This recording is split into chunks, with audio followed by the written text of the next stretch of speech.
Sundin ninyo ang aking salita. Ito'y kapakinabangan ninyo at sa huling buhay niyo walang hanggan. Amen. Good morning sa inyo lahat, mga kapatid. Tayong lahat, mahina. Hindi pwede may magsabi sa inyo na malakas ka. Kasi kung malakas ka, hindi na kailangan ibaba ng Ama at ni Jesus Christ ang Espiritu Santo. Malakas ka na pala eh. Mahina tayo. The spirit is willing but the flesh is weak. Napakahina ng laman. At nandito tayo sa mundong ito na ang kinasangkapan ni Satanas, itong laman para maging makasanlibutan tayo. So ang ginawa ng Diyos, binigay sa atin ng Ama at ni Jesus Christ, isinugo Espiritu Santo. Kasi hindi natin kayang makasunod sa Diyos pag walang Espiritu Santo. Hindi natin kayang ituwid ang sarili natin sa pamamagitan natin. Ang Espiritu Santo lang ang makapangyarihang makakagawa na magbibigay ng pagnanasa at paggawa sa atin. Kaya ang lahat ng mga anak ng Diyos, may Espiritu Santo isinugo ang Ama at si Kristo. At nang ibigay yung Espiritu ng pananampalataya para maging matatag tayo, magkaroon tayo ng steady mind. At yan ang message ng Panginoon sa atin, having a steady mind, the mind of Christ. Kasi sabi dito sa 1 Peter 1:13 ng ito, tinuturuan tayo na magkaroon ng steady mind. Kaya inyong bigkisan ang baywang ng inyong pag-iisip na maging mapagpigil kayo at inyong ilagak na lubos ang inyong pag-asa sa binayang dadalhin sa inyo sa pagkakailan ni Jesucristo. So, bigkisin daw ang baywang ng ating pag-iisip. Pag sinabing bigkisan, higpitan, parang tornilyo. Di ba, kasabihan ng mga tao, ang luwag ng tornilyo nito. Di ba, ibig sabihin, merong konting topak yun. Ang sinabigkisan mo, ang tornilyoan, higpitan mo yung tornilyo ng pag-iisip mo. Nailagak mong lubos sa pananampalataya ang iyong pag-asa kay Kristo. Kasi wala tayong magagawa eh. Kaya ang ginawa ng Diyos, renew the spirit. Ni-renew ang spirit natin para naman sa gano'n, yung pagnanasa natin maging matatag at yung faith natin maging matatag. Nasa gano'n, maintindihan natin kung ano ang kalooban ng Diyos at magagawa lang natin ang kalooban ng Diyos kundi desisyonan mo sa kaloob-looban mo. Sarili kalooban mo, magpapasya ka, magpapakabanal-banal ka para hindi ka na magkasala. Sabi sa Psalm 119:11,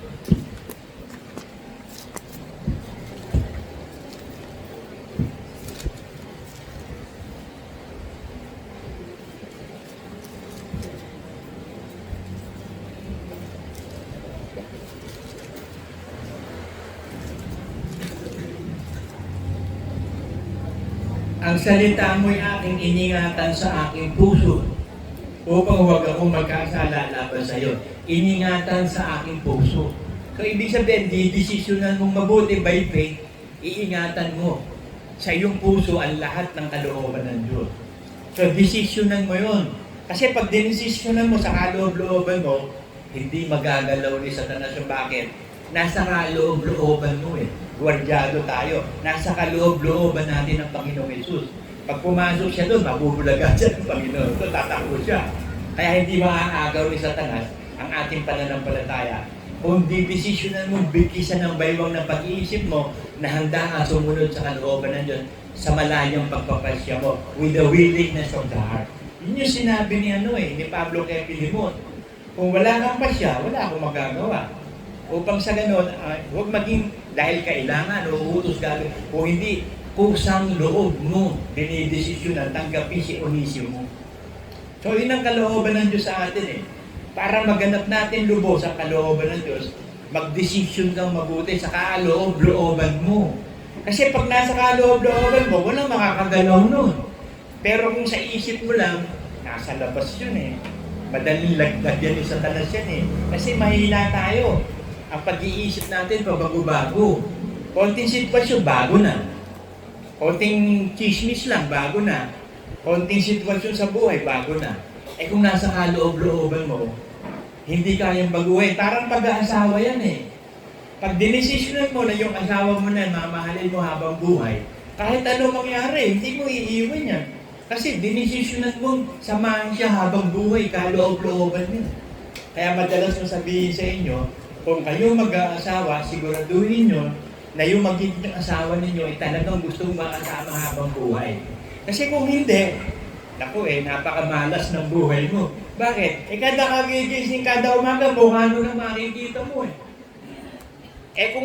kung yung mukhang yun ay gustong-gusto mo talaga, dinesisyonan mo sa kaloob-looban mo, kahit pangit pa naging pag-uugali nito at nabuko, kunwari lang pala yung mabait ito. Mabait asawa, lumabas. Kaso, dinesisyonan mo na yun sa kaloob-looban mo. So, okay na yun. Kahit ano pa mangyari hanggang sa baguhin na ng Diyos yun.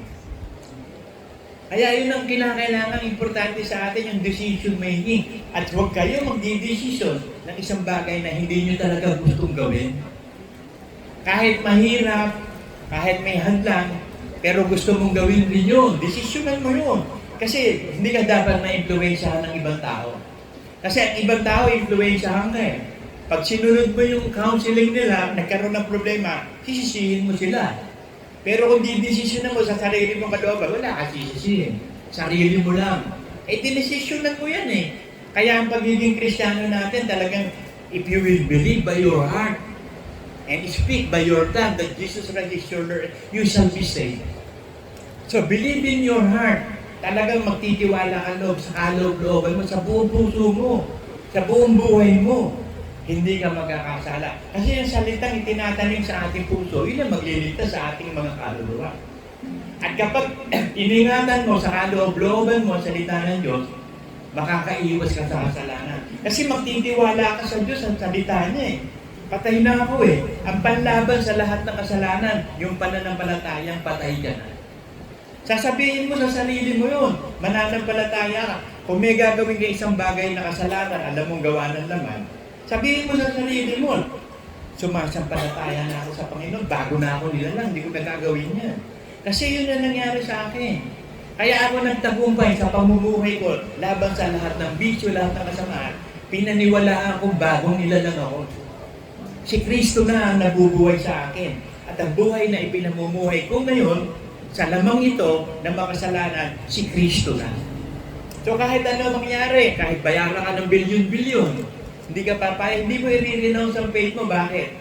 Walang halaga yun Nung matagpuan natin ang ating Panginoon sa ating puso, walang halaga yun Mas higit pa yun sa mga perlas, sa mamahaling mga ginto, gamal.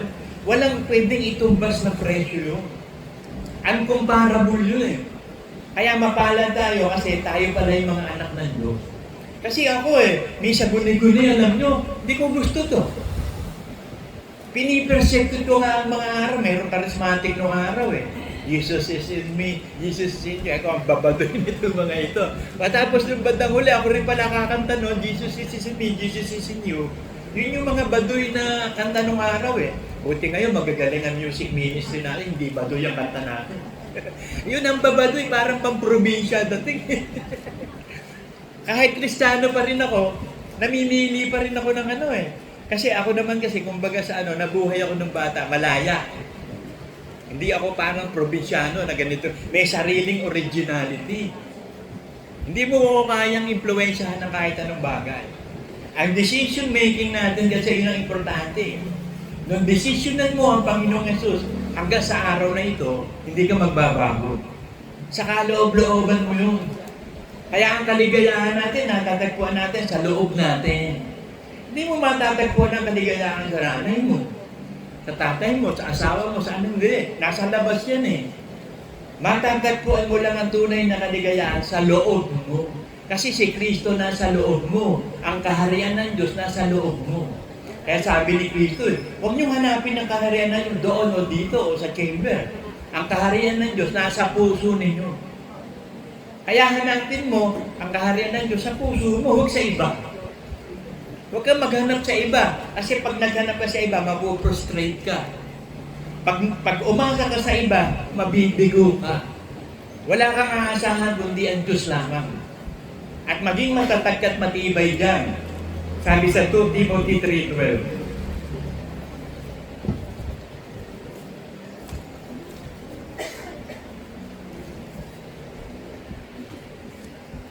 Oo. At lahat ng ibig mabuhay na may kabanalan kay Kristo Jesus ay magbabata ng pag-uusig. So pag dinesisyonan mo na magpapakabanal-banal ka na, sa kaloob-looban mo, sa buong buhay mo, uusigin ka ni Satanas.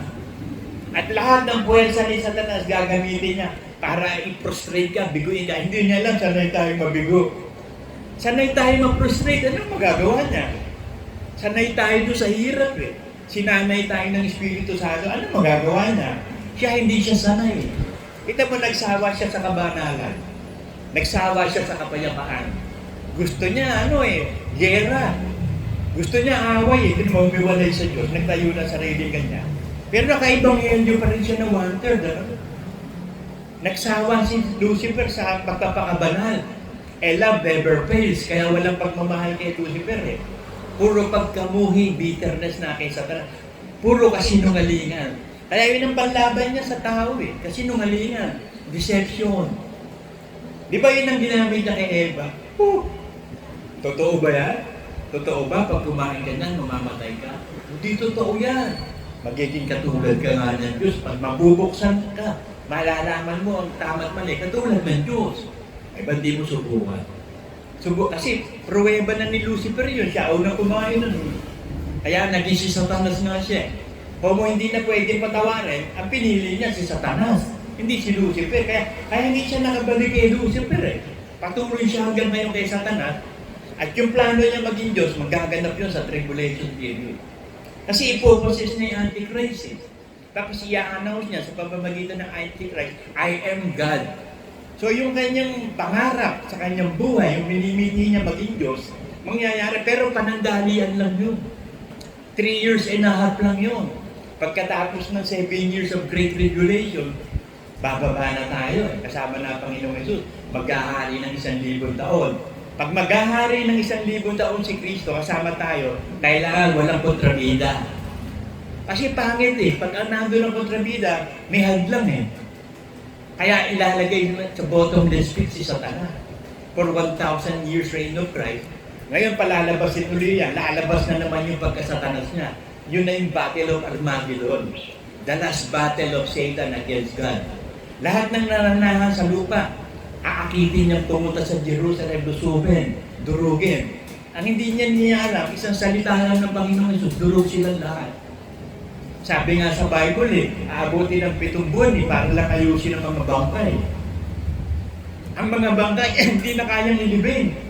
For 7 months, naglilibing sila. Katulong na yung mga vultures. Kasi ang mga vultures, ginawa ng Diyos siya para sa mga patay. Patay na hayop, patay na tao. Alam niyo ba na sarap ang vulture sa mga patay na yan? At alam niyo ba na kaya ginawa ng Diyos yun para proteksyonan yung mga ibang hayop at tao na hindi mahawa doon sa virus na nandun. Kasi yung pagkinain ng vultures yun, yung laway ng vultures, talagang patay lahat ng bacteria at virus. Ang sarap-sarap sa kanila noon. Kinakailangan kasi depensahan ng Diyos yun eh. Yung janitor fish sa aquarium, ba't ka bumibili ng janitor fish? Para maglinis ng dumi doon sa aquarium mo. Yung bato-bato na isda, nasa naman yan, sa dagat, sa mga ilog, naglilinis din ng ilog at dagat yun. So meron dapat tagapaglinis. Ang Espiritu Santo ang tagapaglinis natin. Alam nyo, sa loob ng lungs natin, mayroong master sa loob niya, tagapaglinis. Kasi minsan hindi maiiwasan, may pumapasok sa ilong natin na dumi. Hindi mo na mapansin, minsan nasa kami ka, pumasok sa ilong mo. So kung dumi yun, diretso sa bagay yun. Pagbaksak doon sa air sacs, naku, may monster doon, kakainin niya yun. Ganon ang Diyos natin, may depensa lagi. May depensa lagi. Kaya nga sa batas natin, ino-okay yung self-defense, hindi ko makukulo. Kasi binigyan talaga tayo ng Diyos ng self-defense. Nangyari yan kay Pablo. Kasi inuusog si Pablo ng mga Israelita, papatayin siya. Gusto siyang ipakulong eh. Dinipensahin niya ang sarili. Teka, sandali. Roman citizen ako. Naku, natakot yung kapitan. Yung kapitan ng mga sundalo. Roman citizen pala to. Kasi pag Roman citizen nung araw, patay ka dyan. Sila pinakahari nung araw, mga Roman citizen. Si Pablo, Roman citizen. Tumakbo siya sa Supreme Court. Walang nagawa yung mga Israelita. Hanggang pumunta siya kay Haring nilitis siya sa Supreme Court. Nakulong din siya, pero house arrest. Kasi wala rin namang makikaso sa kanya kumuha ng mga false witnesses para makasuwa. Katulad ni Cristo. Wala namang kaso si Cristo, kumuha ng mga false witnesses. Wala din naman na-approve. Wala kasing kaso, walang ebidensya. Kasi ang Roman Empire, hindi rin sila nagdidesisyon ng walang ebidensya. To the rule of law din sila. Kaso, kailangan maganap yun na mapatay ang Panginoong Hesus sa krus. Gumawa ng paraan ng Ama. Kasi yun ang talagang pagbaba ni Kristo, mamatay sa krus, kunin kasalanan.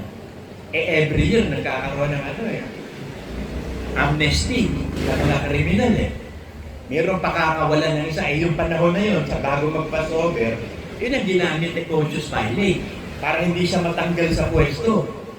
Kasi kinakailangan mapako sa krus si Kristo di pinapili ang mga tao. Ang pinili ng mga tao, taga-sanlibutan, yung sanlibutan din. Pipiliin ba ng taga-sanlibutan ang spiritual? Hindi. Si Jesus Barabbas, na isang silots, tulisan, mandirigma, terorista. Yun ang pinili ng mga tao. Si Kristo, hindi. Kaya ang sanlibutan, hindi pipiliin ng Diyos. Kasi ang Diyos nila, si Satanas, ang Diyos ng sanlibutan. Hindi rin tayo pipiliin ng sanlibutan, uusigin tayo. Kapag ikaw inuusig ng sanlibutan, matuwa ka na. Kasi nasa iyo ang Diyos. Kasi kung wala ang Diyos sa iyo, hindi ka uusigin ng sanlibutan. Sabi ni Kristo, uusigin kayo, una akong inusig. Pero magala kayo, tagumpay ako sa sanlibutan. Cheer up. Sisiw lahat yan. Magsumampalataya ka lang, magtakatatag-tatag ka lang ng pananampalataya. Ako'y sumasa iyo. Sabi sa Joshua 1:9.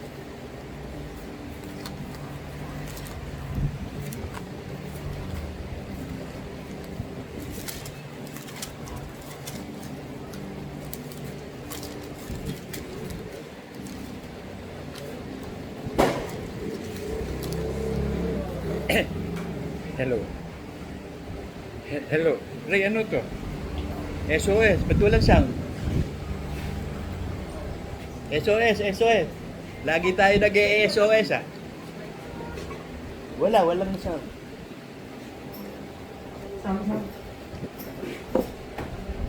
Hello, Mike. Yun, okay. Joshua 1:9. Hindi ba kita inutusan? Ikaw ay magpakalakas at makatapang na mabuti.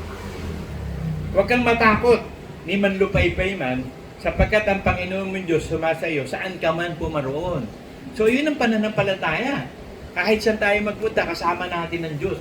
Pero kailangan mo magpakatatag at magpakatapang. Paano? Desisyonan mo sa kaloob-looban mo na manampalataya ka talaga. Bigkisan mo yung baywang ng pag-iisip mo. Pag dinesisyonan mo na magpapakabanal-banal ako, uusigin ka. Pag dinesisyonan man yun naman yun sa kaloob-looban mo, hindi magagalaw ni Satanas yun. Mabubuo ang faith mo kasi gagawa ang Espiritu Santo, siya gagawa Bibigyan kanya ng pagnanasa at paggawa, masunod mo kalooban ng Diyos. Kasi walang taong makakasunod sa Diyos Hindi natin kayang ituwid ang sarili natin.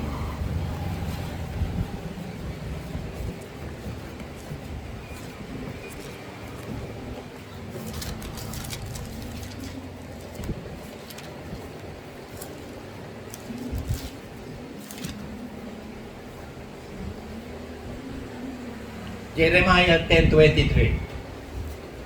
O Panginoon, talastas ko na ang lakad ng tao hindi sa kanyang sarili. Hindi para sa taong lumalakad ang magtuwid ng kanyang mga hakbang.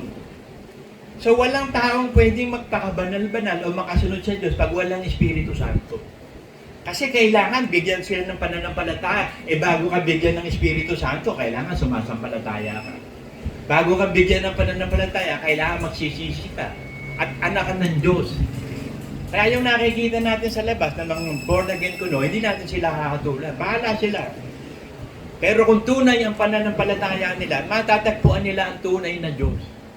Pero kung hindi tunay ang pananampalataya, mananatili lang silang gano'n. False hope. Akala nila, ligtas sila. Pero pagharap sa Diyos nun, palalayasin sila. Hindi ko kayo kilala. Sino ba kayo? Hindi ko kayo kilala Mapaggawa kayo ng katampalasan. Bakit? Dating pagkatao, kikilos dun eh. Walang bagong pagkatao. Kaya kapag ikaw binigyan ng Diyos ng pananampalataya, maniniwala kang bago kang nilalang. Kaya lahat ng bagay kaya mo. Si Kristo ang nagpapalakas sa akin. Lahat ng bagay ay magagawa ko dahil kay Kristo. Because of that faith, sinasabi ng Diyos, faith has made you whole. Kaya manampalataya ka sa salita. Siguraduhin mo sa sarili mo na sumasampalataya ka. Hindi magagalaw ng demonyo yun. Kaya nga madalas kong sabihin pag yung halimbawa merong bagong papupuntahin ng Panginoon, sasabihin ko na sa Kanya. Kung tunay kang mananampalataya, sigurado ka ba, magtutuloy-tuloy ka. Susunod ka sa lahat ng kautusan ng Panginoon. Kung hindi, huwag ka na mag-Kristiyano. Ano gagawin mo dito? Ang pinipili ng Diyos, yung mga anak niya, yung kayang makasunod sa kalooban ng Diyos, kaya mo ba? Kung hindi mo kaya talaga hanggang wakas, ka na mag-Kristiyano. Useless yun yung iba, di ba, kinukonvincing mabuti. Dito ka na, nandito ang Diyos Ako hindi, sasabihin ko sa kanya, kung hindi ka totoo, wag na. Kasi useless Ano gagawin mo sa iglesia ng Diyos kung hindi ka tunay na Kristiyano? Damo ka Manggugulo ka lang doon sa trigo. Kaso hindi maiiwasan kasi nandiyan si Satanas Sabi sa parable of the sower, bakit may mga damong nang gugulo? Kasi nung natutulog na, naghasik si Satanas ng mga damo. Tumubo kasabay ng trigo. Pero huwag mong bubunutin o kakalusin ng mga damo. Baka may mga kasamang trigo. Hayaan mo sa huling araw, hayaan mo yung tagapag-ani, mga anghel.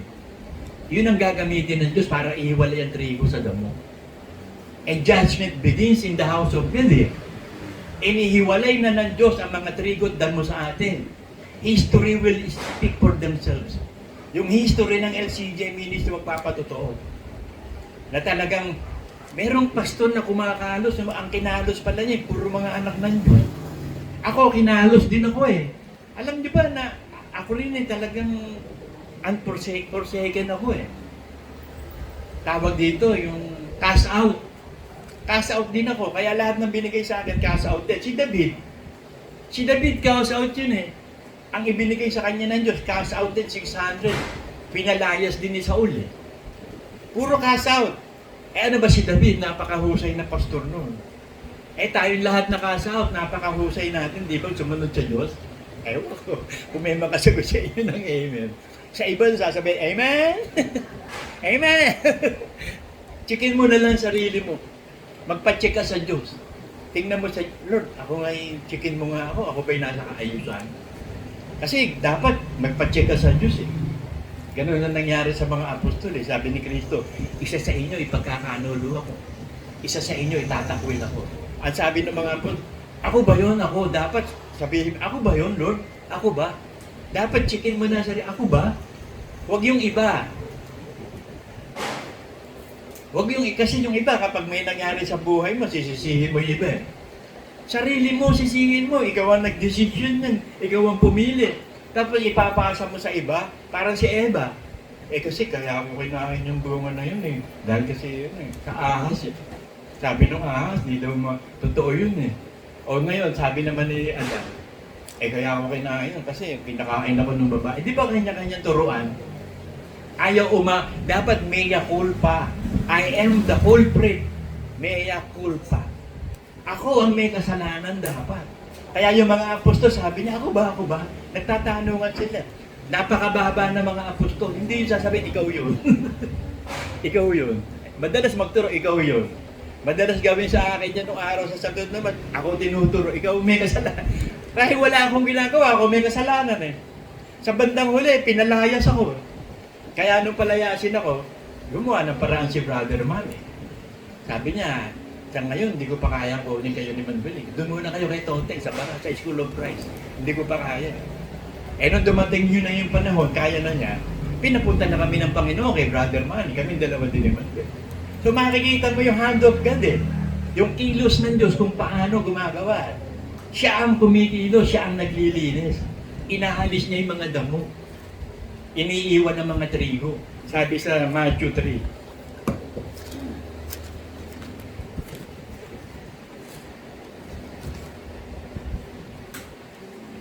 At ngayon ngay Matthew 3, 10 to 11. At ngayon ngay nakalagay na ang palakol sa ugat ng mga punong kahoy. Ang bawat punong kahoy na hindi magbubungang mabuti ay pinuputol, inihahagi sa apoy. Sa katotohanan, binabautismuhan ko kayo sa tubig. Sa pagsisisi, dadapwat ang dumarating sa hulihan ko ay lalong makapangyarihan sa akin na hindi ako karapat-dapat magdala ng kanyang pangyabang. Siya ang sa inyo magbabautismo sa Espiritu Santo at apoy. Nasa kanyang kamay ang kanyang kalaykay, lilinisin niyang lubos ang kanyang giikan. At titipunin niya ang kanyang trigo sa bangan. Dadapwat ang dayami, susunugin sa apoy at hindi mapapatay. So yun ang ginawa sa atin eh. Inihiwalay na yung damo sa trigo. Kasi akala nung iba, damo ka eh. Kasi ako eh, parang tingin nila sa akin kasi rebelde. Bakit? Itinutuwid ko lagi mali eh. Pag may mali, itutuwid ko. So napagkakamala nila akong rebelde. Kaya sabi ni Brother Mike, si Larry, ingat kayo, rebelde yan. Sa maling aral. Kalaban nyo yan pag mali ang aral. Kilala rin ako ni Brother Manny. Kilala ko rin ang sarili ko eh. Yun ang forte ko eh. Pero may magtuturo ng mali, kalaban ako. Kaya naging wanted ako sa iglesia natin eh. The most wanted man ako eh. Hindi nila makuha yung ano ko eh. Kasi hindi naman sila Diyos na nakakaalam ng puso. Eh pero ang Diyos nakakaalam ng puso eh. Biruin mo, persecuted ka, ginawa ka pang bishop. Itinuturi kang kalaban. Wala kang kwenta, tapos ihinalal kang bishop at ang naghanal, yung isinugo ng Diyos. Ba't ganun? Kung yan ang hindi karapat-dapat, dapat bang i-promote yan? Dapat i-demote yan, tsaka excommunicate na yan. Eh yung mahilig mag-excommunicate, sila na-excommunicate. Kasi kung ano yung ginagawa mo, gagawin sa iyo. Istorya ni Haman yan, tsaka ni Esther, si Mordecai. Ang gusto ni Haman, lahat ng Israel mamatay lahat. Hindi niya alam, gumawa ng paraan ng Diyos. Ginawang asawa ni Artaxerxes si Esther. Para na sa ganon, yung kagustuhan ni Haman na ubusin ng Israel, bumulong si Esther sa hari. Eh siya kinuhang asawa eh. Nung malaman ng hari, galit na galit. Sino may planong ganyan? Nung malaman si Haman, yung gusto ni Haman na mapatay ang lahat ng Israel, ang napatay siya at ang buong angkan niya. So kung ano yung gusto niyang gawin, yun ang ginawa sa kanya. Do unto others what others do unto you. Kung ano yung panukat na isusukat mo, isusukat sa iyo. Kung ano ang gusto mo mangyari sa iyo, gagawin sa iyo. Kaya gusto niyang patayin ng Israel, hindi siya pinatay. Kasi kung gusto mong masama ang mangyari sa isang tao, ang masama mangyayari sa iyo. Meron tinatawag dyan yung mga iba eh, law of attraction. Hindi, kung ano yung tinanim mo, anihin mo. Kasi ang buong universe na ganito, naniniwala ako na pero much better ang Word of God kaysa dyan. Talino lang ng mga scientists at mga tao yan eh. Ang katalinuhan ng Diyos, ang Word of God. Ang Diyos, si Kristo ang karunungan at kapangyarihan ng Diyos. 1 Corinthians 1:24.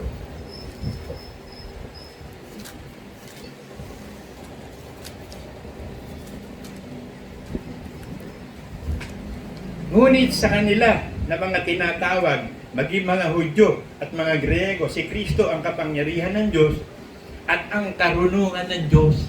Kung marunong ang Ama, si Kristo ang karunungan niya.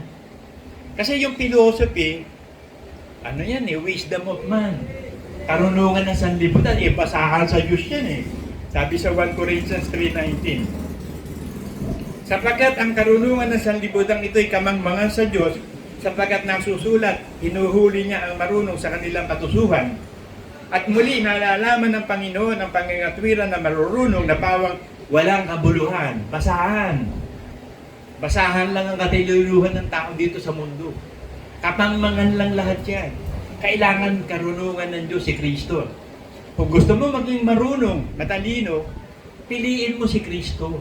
Ilagay mo sa buhay mo. At hindi ka magagalaw ng kahit sino. Kita mo si Jesus Christ, puro mga pariseo yun, puro mga abogado yun, mga judge yun. Ba't hindi nila madali si Kristo? Lagi silang blankado. Pero ang gaganda ng approach nila, yun lang sa buwis, ang ganda ng approach eh. Sabi ng mga nandun. Yung mga dito, mga alagad na nagbibigay sila ng tax. Eh, yung mga alagad mo, ba't hindi nagbibigay ng tax? Sabi ni Cristo, patingin nga ng coin mo, bigyan mo ko ng isang coin. Eh di ibinigay. Ano nasa larawan ng coin? Si Cesar po. O hindi bigay mo yung kay Cesar para kay Cesar, ibigay mo yung sa Diyos para sa Diyos. Nadali ba? Hindi nadali. Eh pero humihingi pa rin ng tax.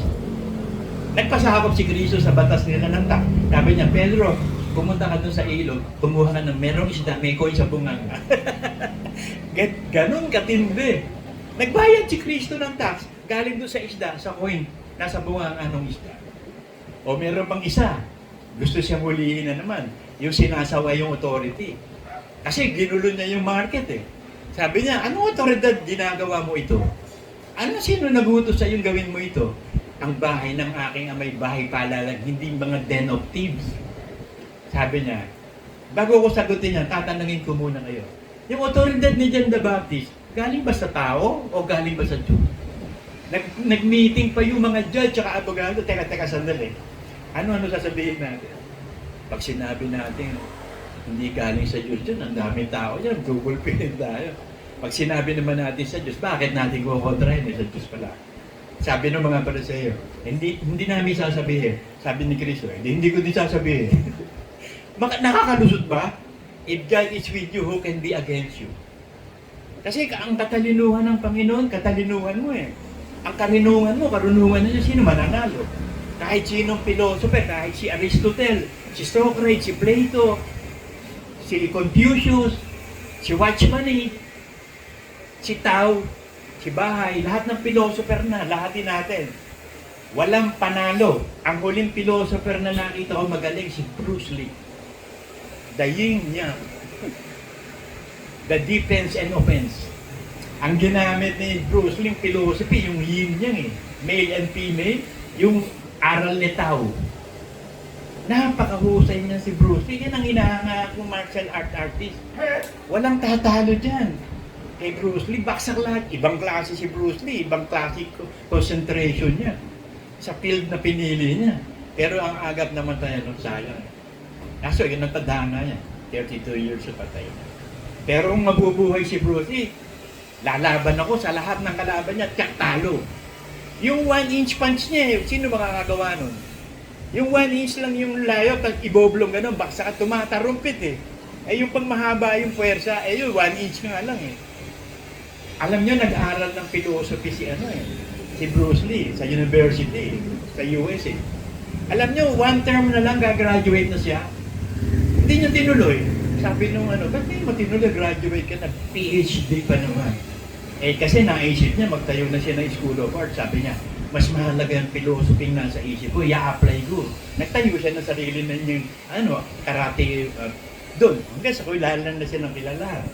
Hanggang sa nakagawa siya ng libro. Philosopher din yan si Bruce Lee. Kasi kahit anong talino ng philosopher niya yan, isip ng tao, basahan niya. Hindi tatanggapin ng Diyos ang isip ng tao. Kasi kung gaano kalayo ang lupa sa langit, ganun kalayo ang kaisipan ng Diyos sa tao. Iba ang pag-iisip ng Diyos sa pag-iisip ng tao. Kaya nga, change the mind. Change the spirit of your mind. Magbago ka na ng pag-iisip. Kailangan desisyonan mo magbago ng isip. Kasi pag hindi ka nagbago ng isip, bigyan pa rin ng isip mo, paano ka maliligtas? Hindi na bago kaisipan mo. Hindi mo malalaman ng will of God pag hindi ka nagbago ng isip. Sabi sa Romans yun eh. Romans 12. Romans 12, 1-2. Hindi, sa ito na, para nandun yung topic. Huwag kayo magsiayon sa sanlibutan ito. Kundi mag-iba kayo sa pamamagitan ng pagbabago ng inyong pag-iisip upang mapatunayan nyo kung alin ang mabutit, kaaya at lubos na kalooban ng Diyos. So pag hindi pala nagbago ng isip, hindi mo malalaman na kaaya ang kalooban ng Diyos. Ay di tanga ka pa rin, Kristiyanong hangal ka pa rin. Kaya kailangan, kasi na-justified lang sa atin, espiritu eh. Ni-renewed para lumakas at makapanampalataya. Eh kung aayon ka sa sanlibutan ito, madidisgrasya ka. Kasi there is no more condemnation to those in Christ who walk not after the flesh but after the Spirit. Wala nang hatol sa sino man naka-Kristo na hindi lumalakad sa laman, kundi sa Espiritu. O paano makakalakad sa Espiritu kung walang Holy Spirit? Paano makakalakad sa Espiritu kung hindi na-renewed ang Spirit? At hindi makakapanampalataya kung hindi nagsisi. So ang Diyos ang gumagawa ng lahat. Nasa Diyos ang awa, nasa Diyos ang gawa. Diyos lang lahat ang gagawa. Patunayan natin. 36:26 ng isa diyan.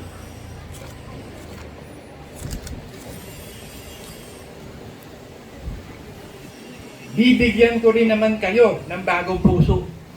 O ito sabi ng Diyos. Nung mamatay ang Panginoong Hesus sa krus, nabuhay siyang maguli. Nung mabuhay siyang maguli, nabuhay din tayo maguli. Resurrected life in Christ. Bibigyan ko rin naman kayo ng bagong puso. Kaya nung mamatay ang Panginoong Hesus, kasamang pinako yung dating pagkatao natin sa krus, binigyan tayo ng bagong pagkatao. So, manampalataya kang bago ka. Kasi nga, binigyan ka ng bagong buhay, bagong puso eh. At lalagyan ko rin ng loob ninyo ng bagong diwa. So, renewed spirit. Kasi yung spirit natin, sotel, suwail. Yun yung nandun doon sa sa gitna ng earth eh. Nasa Hades, suwail ng mga espiritu. Yun ang iaanda pa itapon sa dagat-dagatang atol. Tayo, ang ginawa ng Diyos, renewed spirit, justified. Tapos pinaupo espiritu natin sa langit kasama ni Kristo. Kaso may kaluluwa ka pa. Nabubuhay ang kaluluwa mo sa katawan mo. Yung katawan mo, hindi mapapakinabangan niya eh. Makasalanan yan eh. Kahit mo utusang magpakabanal, gagawa ng kasalanan niya eh. Para hindi makagawa, iaalay mo yung katawan bilang handog na buhay. So magbabago ka na ng isip, iaalay mo na bilang handog na buhay yung katawan mo. So makakasunod ka ngayon sa kalooban ng Diyos. Kasi ang didesisyonan mo, kalooban na ng Diyos, ilalagay mo sa puso mo, sa buhay mo, sa salita ng Diyos, para hindi ka magkasala. Lalagyan ko ang loob ninyo ng bagong diwa at aking aalisin ang batong puso sa inyong katawan. So inalis na yung datihang pagkatao.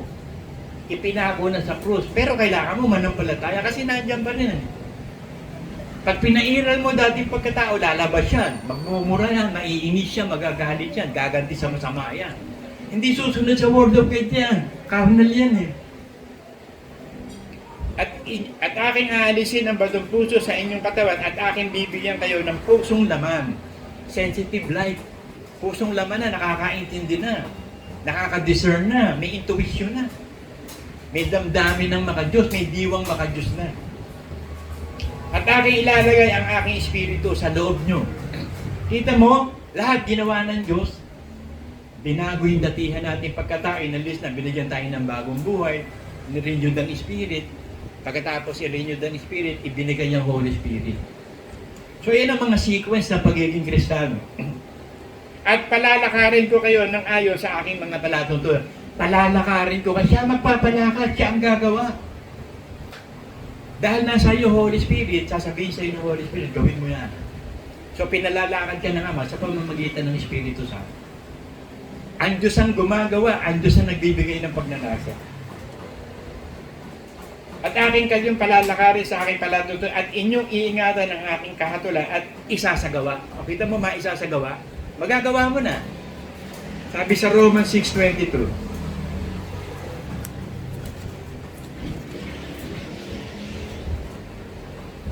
Datapwat ngayon mga laya na kayo sa kasalanan. So wala na yung datihang pagkatao, patay na. Natakbo sa krus. Hindi na tayo alipin ng laman. Kasi nandun ang kasalanan eh. Hindi na tayo alipin ng kasalanan. We are free from the law of sin and death. Hindi na tayo mamamatay. Kahit mamatay ka, mabubuhay ka. May buhay na walang hanggan ka. Pinalaya na tayo ni Kristo from the law of sin and death. At naging mga alipin ng Diyos. Pag sinabing alipin, hindi ka pwedeng mag-desisyon sa sarili mo. Yung bumili sa iyo, magdi-desisyon. Binili tayo ng dugo ni Kristo. Pero ang ginawa ng Ama, hindi ko kayo ituturing na alipin kundi kaibigan. Kasi yung kaibigan, walang decision making yun eh. Sunod lang, parang kalabaw yan, nilagyan ng ring sa ilong. Pag hinawakan nyo nung may-ari ng kalabaw, walang magagawa kalabaw. Kaya, ewan ko, ba't naglalagay ngayon ng mga ring sa ilong eh. Pag may nakaaway ka't marunong yun, hilahin lang yan, talo ka na eh. Ang sakit nun. Kaya nga ang kalabaw, ang laki nung paano mo papamis, gigulpihin mo yun, hindi susunod yun. Pero kita mo, isang maliit na ring lang, sunod siya, ang sakit nun eh. Yung sa kabayo din. Yung nilagay sa bibig, kaya napapakaling yung sa kanan at kaliwa. Ang sakit nun eh. Tinakpan yung mata ng kabayo dahil ang kabayo, ang mata nyo, left and right. O para diretso lang ang tingin. So gano'n ang naging alagad na. Pag naging alagad ka na, may takip na yung mata mo, isang diretso ka na lang, one way ka na lang. Tapos may tagapigil sa'yo, may tapahoho. Ang Holy Spirit, binigay tapahoho.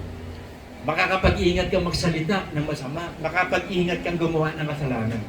Kasi Diyos ang gumagawa. At mayroon na kayong bunga sa ikababanal at ang wakas nito'y buhay na. So may bunga na sa ikababanal. Pwede ka na magpakabanal. At pwede mo na masunod lahat ng kalooban ng Diyos. Kaya mo na. Kasi may Espiritu Santo nang nasa iyo. Narinig na yung Spirit mo. So wala nang problema. Pag ikaw napunta pa sa impyerno, ikaw ang may kasalanan. Hindi mo iningatan yung buhay na walang libre. Libre na nga eh. Tinapon mo pa. Gift, reward yan eh, gift. It is a gift of God. Ang buhay na walang eternal, it is a gift of God. Kasi siya gumawa lahat nun. Hindi niya kaya kasing gawin ng tao yun. Kung kayang gawin ng tao yun, bakit si Kristo pinababa pa? Bakit kailangan ang Diyos maging tao pa kung meron palang tao pwedeng gamitin? Si Abraham na nga nahiram, hindi pwede. Si Isaac, si Jacob, hindi pwede. Si David, hindi sila pwedeng gamitin na ialay sa krus. At walang kasalanan, si Kristo lang yun. At nagawa ni Kristo walang kasalanan. Bakit? Naging tao lang naman siya, hindi naman siya tao eh. Tayo mahina. Kaya sabi ng Diyos, inaalala niya tayong galing sa alikabok. Kaya inuunawa tayo ng Diyos. Ang mga angel, hindi inuunawa. Bakit? Kasama na nila ang Diyos sa creation pa lang eh. Kilala nila ang Diyos eh. Tapos intentional kang gumawa ng kasalanan. Tayo intentionally o unintentional, pinatatawa tayo ng Diyos. Kasi alam niya mahina tayo. The spirit is willing, but the flesh is weak. Yun yung sabi ni Pablo. Ano ito, o Diyos? Gusto kong magpakabanal-banal, gusto kong magpakabuti. Bakit meron nasa loob kong kumukontra? Naintindihan niya, yun ang laman. Nananahan ng kasalanan sa aking katawan. Kung gusto kong magpakabanal-banal at sumusuway ako, hindi ako yun. Yun yung kasalanan nananahan. Kaya nasolve ni Pablo yung problema. Kaya inunawa tayo ng Diyos. Kasi yung kasalanan So para totally mapulfilled na ang solusyon na yan, papalitan na ng glorified body. So wala nang kasalanan doon sa langit. Puro banal na doon at gagawin tayo mga Diyos. Ang pagka-Diyos natin, hindi yung pagka-Diyos ng Ama ni Kristo. Binigyan tayo ng katawan ng Diyos. Kasi ang katawan ng Diyos, yun ang eternal life. Si Kristo, eternal life, glorified body. Kaya tayo naging Diyos, ginawa lang tayong Diyos kasi glorified body ka. Sabi sa 82 ng Psalm.